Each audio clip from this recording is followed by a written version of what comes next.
selamat pagi anda sedang menonton Awani Pagi bersama saya Nur Syazwani Safusham. Saya kini bersiaran secara langsung di German Malaysia Institute sempena dengan Belanjawan 2025 yang akan dibentangkan petang ini, dan ini merupakan peluang penting bagi kerajaan untuk meneruskan lagi usaha reformasi ekonomi negara. Dan kerajaan telah pun memulakan langkah reformasi ini dengan memperkenalkan pendekatan berani seperti pelaksanaan dasar pengapungan harga diesel yang dijangka diteruskan untuk tahun depan, dan cabaran utama adalah untuk mencapai keseimbangan dasar fiskal yang mampan dan pada masa yang sama tidak terlalu membebankan rakyat, dan dasar ini perlu berupaya untuk memacu pertumbuhan ekonomi negara dan memastikan manfaatnya dapat dinikmati secara adil oleh semua lapisan masyarakat. Dan sempena dengan Belanjawan 2025 yang akan dibentangkan petang nanti juga, pastinya bukan sahaja banyak aspek yang kita ingin sentuh, terutamanya di GMR ini kita nak memberi penekanan berkaitan dengan TVET. Dan bersama dengan saya ketika ini adalah Encik Ahmad Solihin Muhammad Yusof yang merupakan Ketua Pegawai Eksekutif CEO German Malaysian Institute GMR. Selamat pagi, apa khabar? Selamat pagi, Assalamualaikum. Alhamdulillah, waalaikumsalam. Okey, Encik Solihin, banyak yang kita dah bincangkan terutamanya berkenaan dengan TVET dan juga bagaimana ia dapat memperkasakan lagi dan juga melahirkan tenaga kerja yang berkemahiran tinggi. Tetapi mengikut Belanjawan 2024 yang telah pun dibentangkan tahun lepas, bagaimana inisiatif itu ataupun dana yang telah pun diberikan dapat memperkasakan setakat ini? Terima kasih, soalan yang cukup baik. Bicara TVET ialah bicara hands-on, bicara infrastruktur. Jadi daripada TVET yang low level sampailah TVET yang high end, semuanya perlukan infrastruktur dan perlukan pendanaan yang up to date. Daripada masa ke semasa, kita perlu pastikan kita sentiasa mengikut paras yang bersamaan dengan industri supaya industri akan dapat menghasilkan produktiviti yang jauh lebih lagi yang diperlukan supaya akan sentiasa berdaya saing. Pertama sekali, bicara TVET ialah infrastruktur. Jadi infrastruktur yang kita perlukan itu pastinya perlukan pendanaan. Pendanaan yang besar. Ya. Daripada gunting rambut pun perlukan peralatan. Nak buat kek pun peralatan. Apatah lagi teknologi-teknologi tinggi yang berkaitan dengan robotics, AI, digital, automotif, EV dan pelbagai lagi, solar dan yang lain lagi. Jadi pertama sekali infrastruktur. Kedua, bicara yang kita perlu adakan ialah bicara untuk memastikan tenaga pengajar itu sendiri punya kemahiran yang mantap. Daripada masa ke semasa diperlukan supaya teknologi yang diperoleh itu bersesuaian juga dengan kemahiran yang ada pada tenaga-tenaga pengajar. Apabila dah ada infrastruktur dan apabila dah ada tenaga mahir, tenaga pengajar yang mahir, baru kita dapat nanti nak didik pelajar-pelajar, graduan-graduan. Itu juga memerlukan dana yang tinggi kerana pendedahan yang diperlukan bukan saja dapat diperolehi hanya di tempatan. Kita perlu pergi ke luar negara, bergaul, mendapat pemahaman yang lebih lagi pada negara-negara yang lebih maju lagi. Dan terakhir, yang keempat ialah daripada segi kurikulum dia sendiri. Kurikulum pun kena juga up to date. Kena pastikan supaya apa yang dicuba disampaikan tu bersesuaian. Tak boleh lagi teori-teori saja. But you need to have the right visuals. Peralatan yang diperlukan. Jadi kesemua ini perlu dana yang besar. Selagi mana kita akan lalui peringkat ke peringkat daripada sebelum ni kita ada IR 4.0. Nanti kita akan pergi jauh ke atas lagi. Begitu juga dalam teknologi telekomunikasi contoh dia. Daripada 2G pergi pada 3G, 4G, 5G. Sekarang dah cerita pasal 6G dah.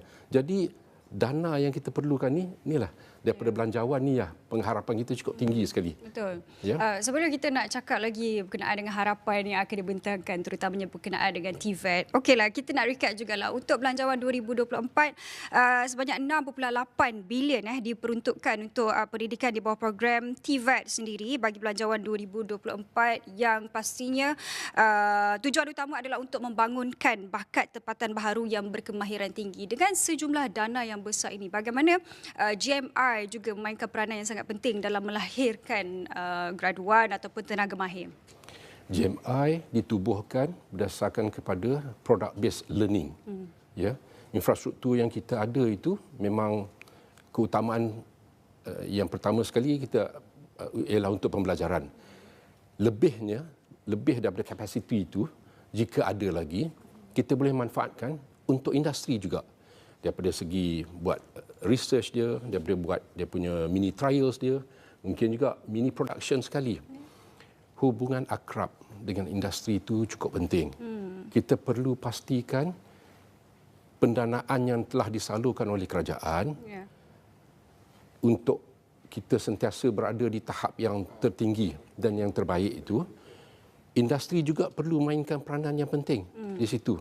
Jadi GMI telah pun ada beberapa inisiatif pada tahun 2024 sahaja pun pada awal tahun yang baru, pada awal tahun yang ini kita telah adakan yang kita panggil Industry Advisory Council Summit, di mana kita dapat mengumpulkan lebih daripada 130 German company CEOs yang based di Malaysia.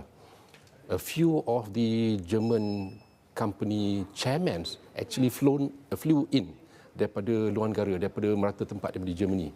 Apabila kita punya persefahaman dan sokongan yang kuat daripada Kementerian KKDW, daripada MARA khasnya, dan begitu juga daripada Malaysian German Chamber of Commerce dan juga embassy sekali, bersama-sama dengan industri ini, mereka membantu untuk kita menaik tarafkan kita punya kurikulum, kebolehan pasaran, graduan-graduan kita, memastikan juga kita akan dapat perolehi industry attachments untuk tenaga-tenaga pengajar kita. Begitulah GMI dah mengerak langkah dan kita akan perkembangkan jauh lagi daripada sini pada tahun 2025 nanti, dengan harapan belanjawan kita dapat pun bersesuaianlah supaya kita dapat mengerak langkah yang lebih jauh lagi.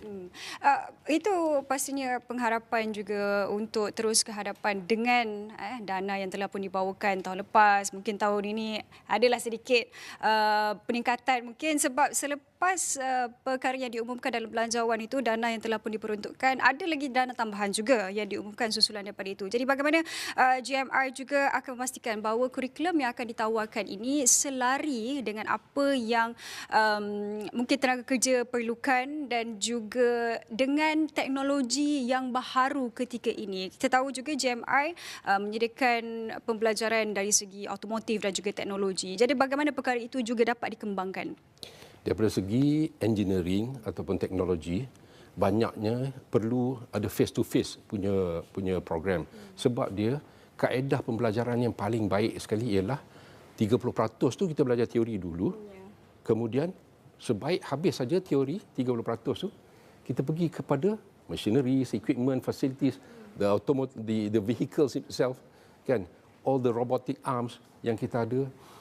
Semua itulah yang kita akan dapat membantu supaya pelajar-pelajar itu nanti dia dapat buat hands-on yang sebaiknya. Apabila dia dapat pegang, dia dapat rasa, dia dapat pasang semua itu, daya ingatan itu akan lebih mendalam lagi, akan lekat pada ingatan itu. Jadi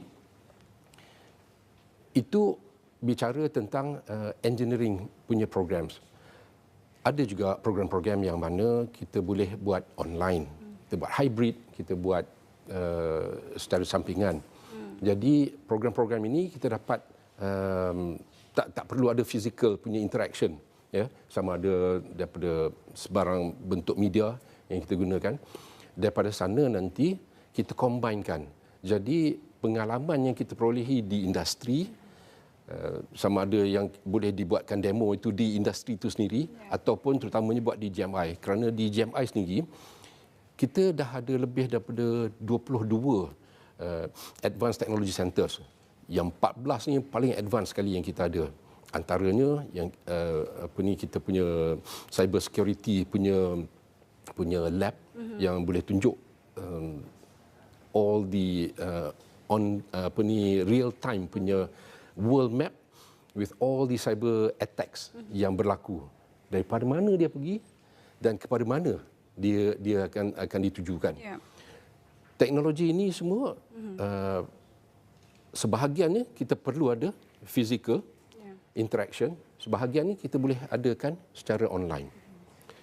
Gitulah kaedah yang kita ambil. Itulah pelbagai kaedah yang telah dilaksanakan seiring dengan kemajuan teknologi juga. Mungkin Tuan Haji boleh kongsikan juga bagaimana sebenarnya ketika ini kadar enrolment untuk JMI sendiri, sebab kita tahu penerimaan TVET ketika ini diterima baik, disambut baik.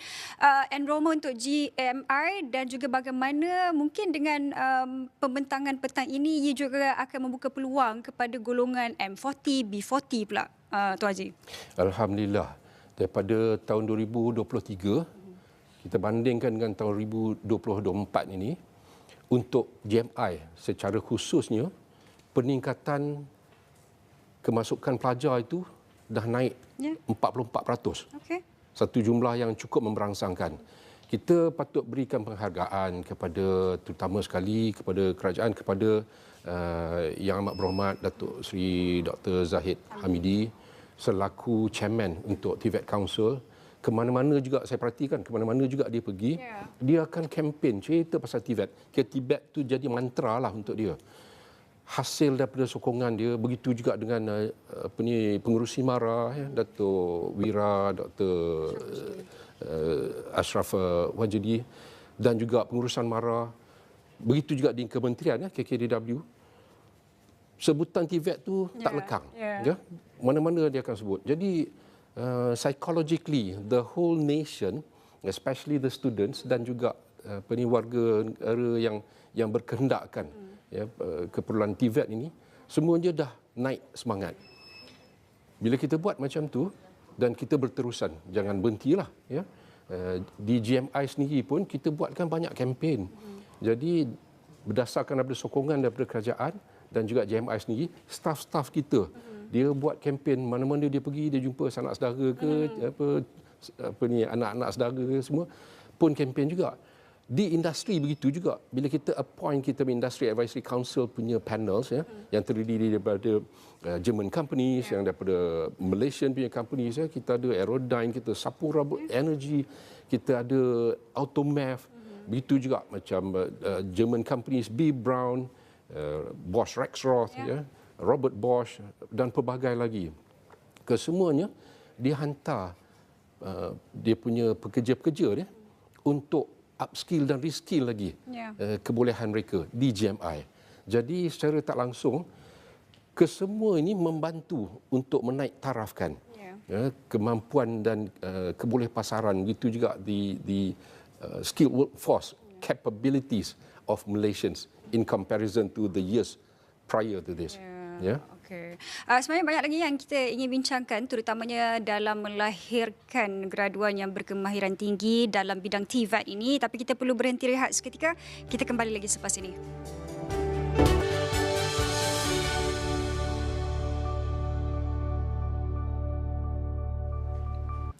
Okey, bertemu kembali dalam Awal Ni Pagi. Hari ini kami bersiaran secara langsung di German Malaysian Institute. Sebenarnya dengan Belanjawan 2025 yang akan dibentangkan petang ini, pastinya banyak perkara yang menjadi tumpuan dalam belanjawan nanti. Cumanya kita nak memberi penekanan berkaitan dengan TVET, latihan TVET yang mana tahun lepas untuk Belanjawan 2024 6.8 bilion diperuntukkan untuk TVET bagi membangunkan bakat tempatan yang berkemahiran tinggi, dan daripada jumlah itu sebenarnya 100 juta diperuntukkan untuk menyediakan pensijilan profesional yang diiktiraf industri kepada graduan TVET bermula tahun ini.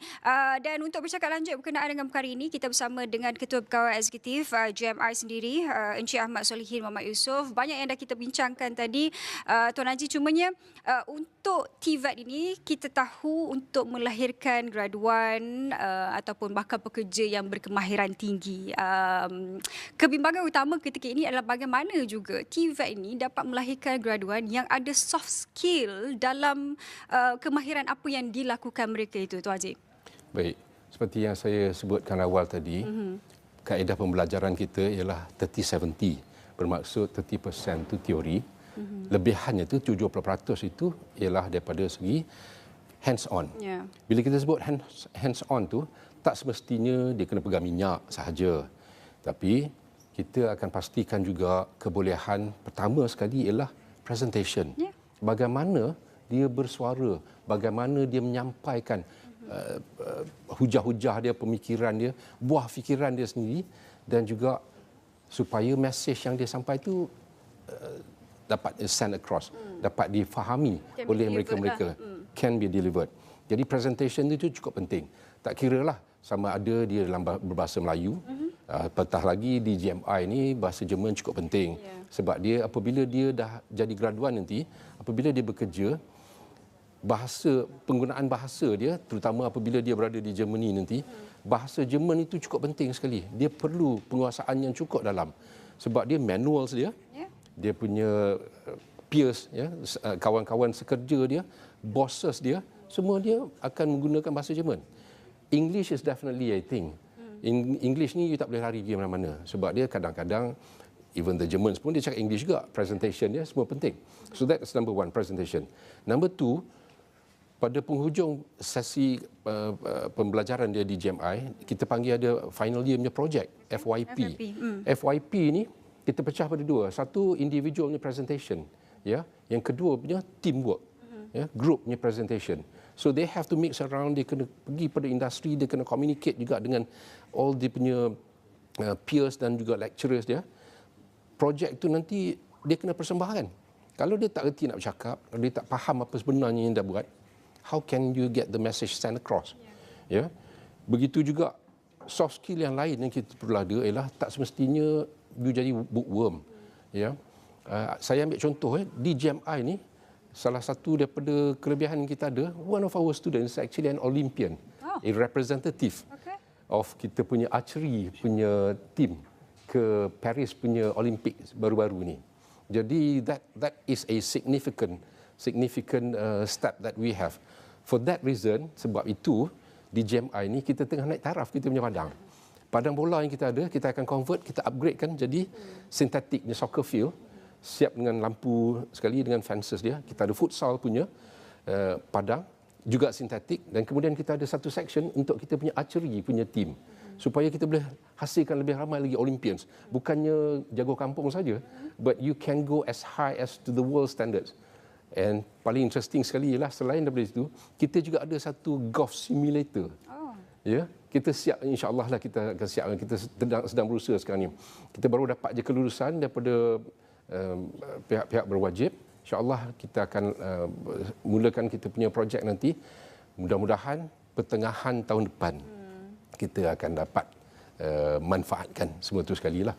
Untuk students kita, untuk staff kita, begitu juga untuk public nanti. Ya, of course kita akan charge jugalah pada public kan.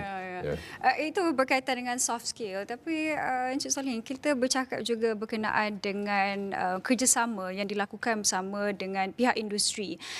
Like you said, 30-70 adalah saya kira formula pembelajaran di GMI itu. Jadi 70 yang memerlukan praktikal itu juga akhirnya akan memperuntukkan mereka untuk bekerjasama dengan pihak industri. But we all know lah, GMI memang akan bekerjasama dengan well-established companies, especially from German itself. Jadi bagaimana mungkinlah GMI juga boleh bekerjasama dengan pihak industri from local, yang juga in a way dapat menaik tarafkan antara dua industri yang berbeza.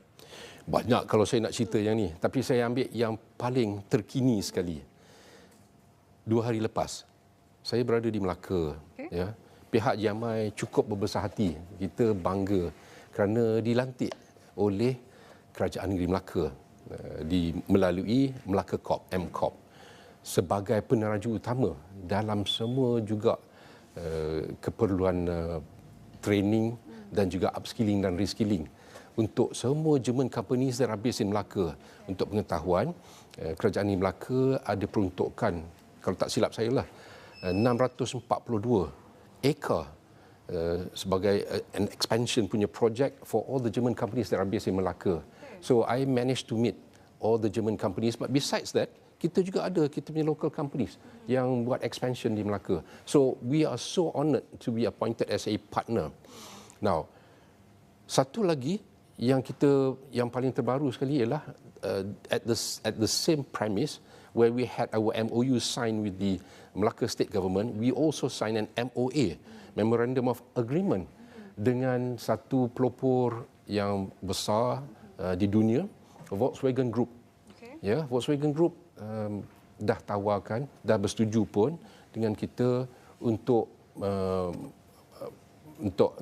ambil in batches internship punya programs for our students, dan mereka bersetuju untuk memberi allowances untuk internship punya programs tu sebanyak sehingga RM1,500 sebulan untuk setiap students. That is a significant achievement that we have received so far. Yeah, that shows how much the strength and the confidence that the industries has with us. Now we move on. Soalan tadi bicara tentang local punya MNCs kan. Local MNCs ramai yang collaborate dengan kita. Kita ambil Sapura Energy, kita ambil Aerodyne, kita ambil Bermas Auto. Bermas Auto is so helpful. Ya, yang lain pun semua very helpful lah. Kita ada banyak lagi nama-nama syarikat yang kita nak sebut, tapi mungkin nanti akan ambil masa. Kan? But these are all the local MNCs yang memang bersungguh-sungguh membantu kerajaan, membantu industri-industri di Malaysia, membantu tenaga-tenaga mahir untuk naikkan kebolehan dan juga kemampuan graduan-graduan ini demi untuk menaik taraf Malaysia punya high level of skill workforce. This is what we are supporting in. We will always continue to support the initiatives. Ya, TVET Council sendiri pun dah banyak kali kita ada perjumpaan, kita bincang, dan juga begitu juga dengan Kementerian KKDW, sentiasa bagikan semangat, berikan dorongan, berikan pendedahan dan juga bantuan. Apa juga kita minta, banyak yang mereka akan support lagi. Itu kolaborasi bersama dengan pihak industri, tapi bagaimana juga mungkin dengan pembentangan petang ini yang juga merangkumi kolaborasi antara institusi pengajian swasta ini dan juga awam untuk bersama-sama memperkasakan lagi latihan TVET ini supaya apabila melahirkan graduan yang berkemahiran tinggi, the approach is whole of nation, bukan sahaja daripada swasta. It's another level, daripada awam another level. Jadi bagaimana kolaborasi antara semua institusi pengajian itu juga penting sebenarnya? Ini bicara negara. Ini bukan cerita silo. Bukan saya nak jadi champion atau jamaah jadi champion, kemudian yang lain tu kita suppress. No, that's not how it works. We are talking about the next generation punya development. Kita punya, saya ambil contoh ya, sebab GMI ni di bawah MARA, di bawah Kementerian KKDW, di bawah kerajaan. Jadi walaupun klasifikasi GMI ialah sebagai a private institution, jadi dalam ekosistem MARA itu sendiri pun kita ada 1,000 lebih institusi yang mana kita dapat manfaatkan. Jadi kita sentiasa ada cross-selling, sentiasa bersama dengan UniKL, bersama dengan KPTM, UPTM, dengan Giat MARA dan banyak lagi, semua yang ada. Institusi-institusi ini mana mereka ada program khusus-khusus yang unik, kita manfaatkan dari situ, tak perlu kita nak invest lagi. Begitu juga apa yang ada di GMI ini, nanti mereka pun akan datang kat sini untuk collaborate. Ya, itu bicara dalam ekosistem MARA sahaja. Kita go beyond that. Semalam masa saya berada di Melaka, saya diberi saya dapat kesempatan untuk berucap. Ya, salah seorang daripada yang hadir itu ialah daripada IEM, Institute of Engineers Malaysia. Mereka juga bertanya apa yang dapat kita sama-sama collaborate untuk bantu naikkan lagi boleh pasaran, kemampuan, kemahiran kita punya tenaga-tenaga pekerja ni. Jadi saya beritahu juga antara yang kita paling terkesan sekali, kita tengok ya setiap tahun jumlah pelajar yang ambil SPM, kita ambil purata lah dalam 400,000 kurang lebih macam tu lah. Ada tahun dia kurang sikit, ada tahun dia lebih lagi. Daripada situ kita tengok statistically every year there will be first 10% which akan dapat straight A's. So that should not be an issue for that. Sebab dia yang dapat straight A's ni kemungkinan besar lah dia akan dapat sponsorship. But the last 10% itu, it's either they completely fail SPM ataupun dia tak ambil langsung SPM. Now, the most worrying part is the middle part. Last year, we talked about 265,000 of the student of the SPM leavers, dia dapat sertifikat SPM, but without a single credit. Tak ada A, tak ada B, tak ada C. Dia betul-betul pas saja. How can we continue to survive as a nation if we continue year after year? Students tu yang kita hasilkan tu tidak punya kepakaran. Kita tak boleh nak paksa budak-budak untuk belajar, tetapi kita perlu ada kaedah yang mana kita bantu. Jadi di JMI, kita buat satu program, kita panggil dia micro credentials. Walaupun mereka mungkin tak dapat nak masuk universiti yang sebenar, tapi kita beri mereka peluang, dia ambil courses kecil-kecilan. Ya. Sambil dia bekerja, sama dia bawa Grab ke, ataupun dia run dia punya own business ke, ataupun dia help somebody else ke kan. Dia ambil all these courses, short courses. Maybe a few weeks ke, maybe a few months ke. As they progress, they will compile and they will add on more certificates. With many certification programs yang kita ada. Bila dia kumpul, eventually nanti, bila kita cantumkan, dia boleh jadi satu, seolah-olah macam satu diploma. Begitu juga mereka boleh naik nanti. Itu harapan kita. Jadi kita punya kolaborasi itu dengan IEM nanti yang kita akan buat, dengan MARA punya ekosistem, begitu juga dengan institusi awam maupun dengan yang private sector. We will go for that. We are in full support. And I have no issue if they approach us and ask for whatever that we can lend our hand on. We will go for that. Ya, collaborative effort itu yang juga penting sebenarnya untuk melahirkan graduan yang berkemahiran tinggi, terutamanya dalam TVET ini.